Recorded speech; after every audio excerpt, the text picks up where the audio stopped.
So let's get started. I'm going to unhook my fence. So this middle one is the most important one to unlock because it's where the juice is coming out to begin with. So I unlock that one and let it go, and unlock the top one and unlock the bottom one, and now I can get to whatever I want to get to. So quickly I'm just going to show you what things are looking like. So let's see. Starting off here, this is my first row. This is wildflowers and zinnias, and you can see we have some marigolds, cosmos, some weeds, some zinnias. So we'll see what happens with those.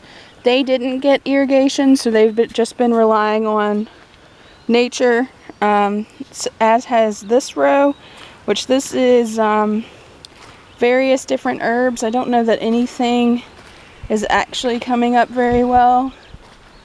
This will probably be turned into something else.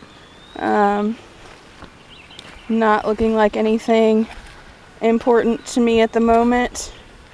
I'll have to see if these, I imagine these are what I planted, but I don't remember what that was, and for some reason I didn't write it on the label, so I'll have to do some looking.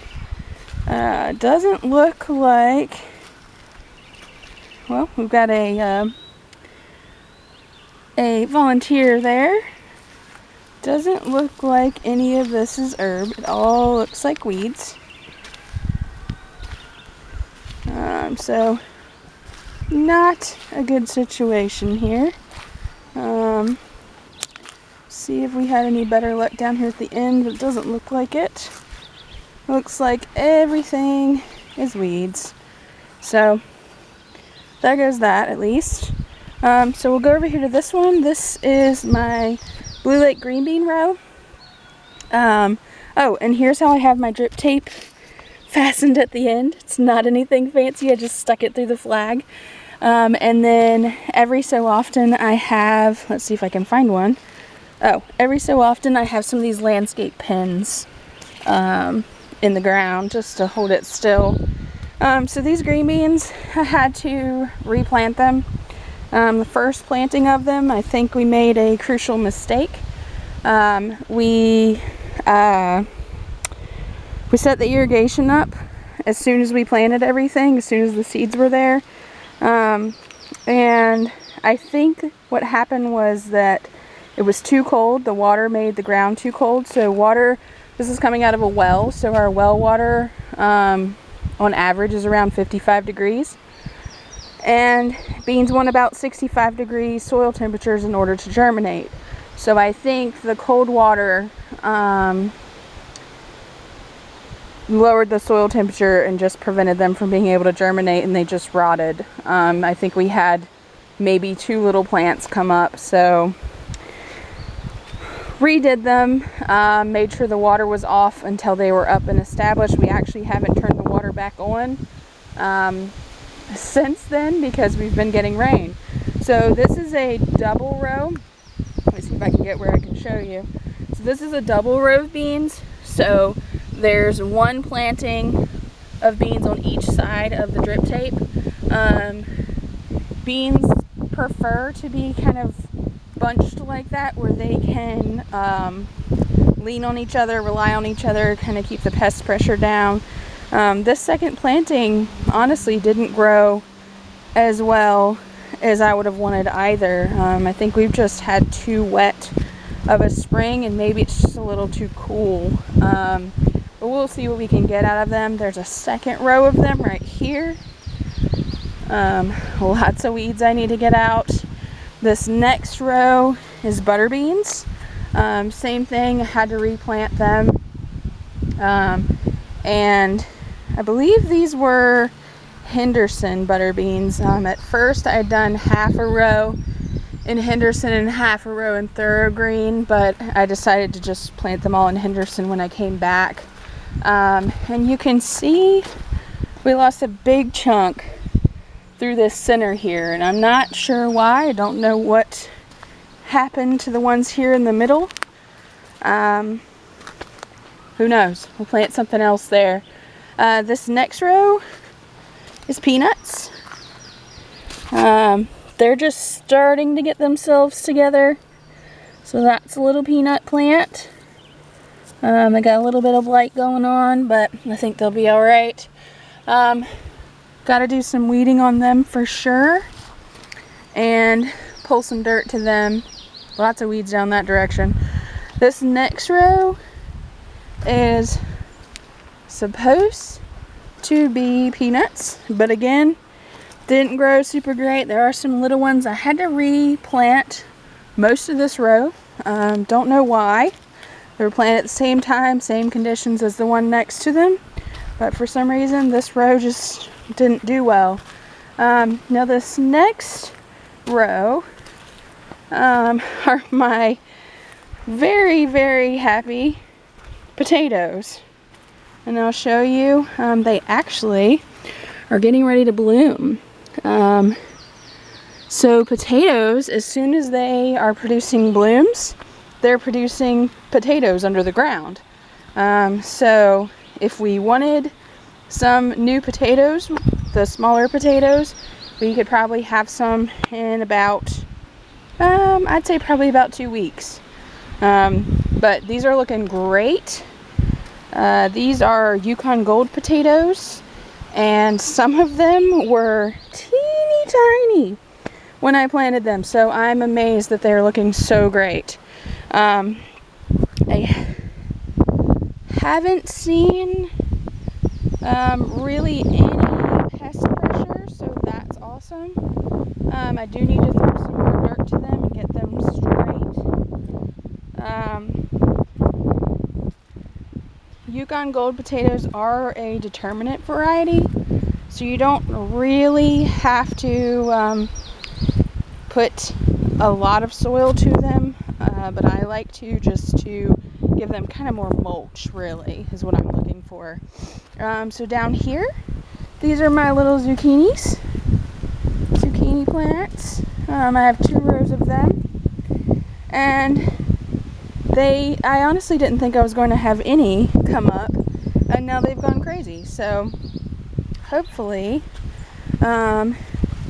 looking down here, we've got the beginnings of some buds. So in the next 2 weeks, I should have some zucchini coming in. These are a little bit smaller over here. And then these are squash. Just your regular old yellow squash. And again, there's a big bud right there. And a little baby squash. You see the little baby squash? So that won't take any time. Next week I'll be able to come out and get them. And then keeping down this row, these are my tomatoes. And they're looking great as well. Today's mission is going to be to stake them up a little bit better so you can see they're blooming. I'm sure there's some tomatoes on here too, but I want to show you how I have them staked.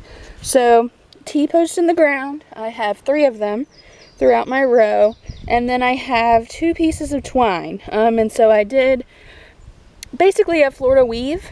So you take the twine and you run it on the right side of this plant, the left side of the next plant, so on and so on all the way down. And then when you come back, you run on the opposite side. And that kind of, I don't know if you can see, that sandwiches the stalk in there and they stay nice and upright. I know a lot of people have started switching to where you take and put a post or a string across from here to the next one, and then you run lines down to each tomato plant and wrap it around and let them climb up kind of like a cucumber. But I like to keep a bushier tomato plant, so I don't, and in doing that, you have to pick a main stem and sacrifice everything else. So the Florida weave works much better for the bushier kind of pruning. And so that's what I'm going to do. And I'll show you how that works in just a little bit. So going over here, I was supposed to have some herbs in here. I think I mainly have weeds. Well, looks like weeds to me.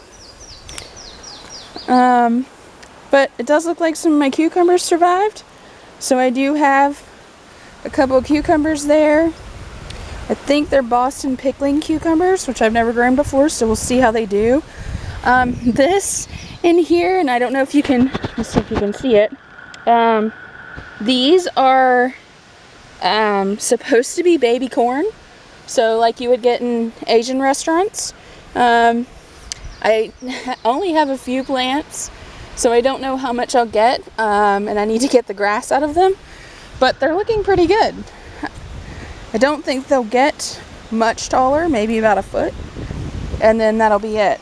Now we're on a time crunch to see if they will tassel and get pollinated before our regular corn right next to them. Hopefully they will. Hopefully we won't have any cross-pollination, but we'll see. Oh look, we do have basil. So this was one of the basils from seed, and looks like it's doing really well. I just need to get some weeds out. And this garden is super weedy, mainly because we've had so much rain. So it's been really hard to get out here to be able to do anything about it. Let's see. It looks like that little bit of basil was the winner. Nothing else really is doing anything. So then you come over here, and this is our Silver Queen corn. And I can show you, so we have 4 rows of corn. It's about, I'd say about 2.5, 3 feet tall. Looking great. We'll come and fertilize it probably next week. And try and throw some dirt to it so that they'll stand up instead of falling over like that one's doing. But if you look here, so you can actually see a lot of these plants have the ends missing. This one. And that we believe is from our lovely neighbor geese. They did it on just about every plant in these first 3 rows. The 4th row they didn't bother for some reason, but whatever that is. But anyways, so corn's looking great. We're starting to, if you look down in here, you can see where it's spiraling and making its next leaves. Hopefully it won't be too long for those.